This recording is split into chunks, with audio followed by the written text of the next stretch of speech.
36 American states have adopted or are considering legislation to impose limits on teaching about race or racism. And that's according to the nonprofit education news website Chalkbeat. Now, schools in the U.S. are increasingly becoming battlegrounds where political clashes over curriculum and public health are taking place. As Kate Fisher explains, it's all expected to play a role in the midterm elections later this year.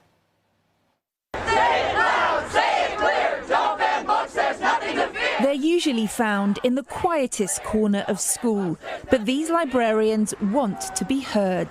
This is about teaching truth and ensuring that our students are actually going to learn about our history.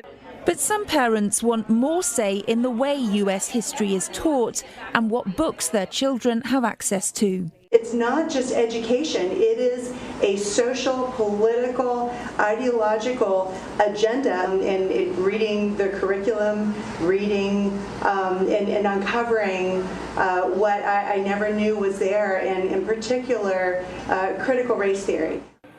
Critical race theory, or CRT, is an academic concept that examines how American racism has shaped public policy in everything from criminal justice to education and healthcare to the labour and housing markets. Opponents say it admonishes today's white majority for policies that are decades old.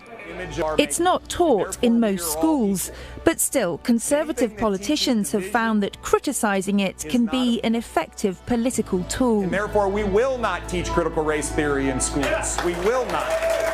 CRT is not on the curriculum in Virginia. Can come together like. But Republican Glenn Youngkin's gubernatorial victory there last November is widely attributed to his ability to tap into parents' concern on education issues. His reference to parent Stacey Langton's speech at her local school board meeting during a debate with his opponent was a turning point in his campaign. I decided to check the titles at my child's school.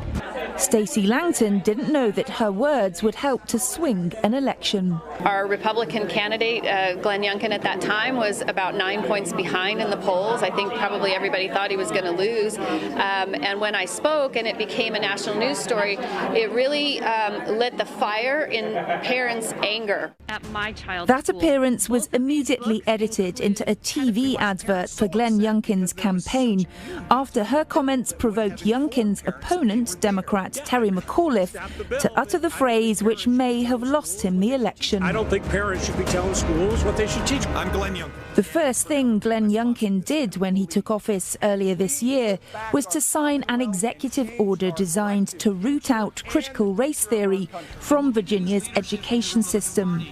Schools across the country now find themselves on the front line of the battle for control of Congress as November's midterm elections approach. There's a partisanship to this particular political battle that I think is very harmful. And it also includes threats of stripping teachers of their licenses and even charging us with crimes.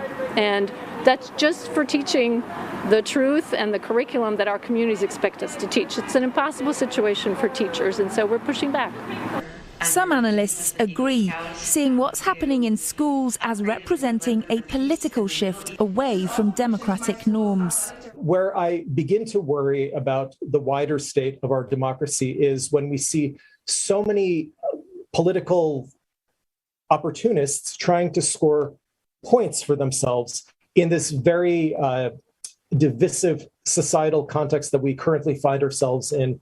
And I think this is just one other example of how wedges are being driven between people.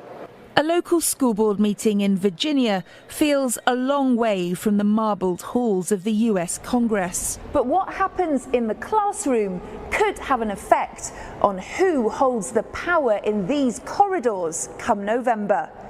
Kate Fisher, CNA, Washington.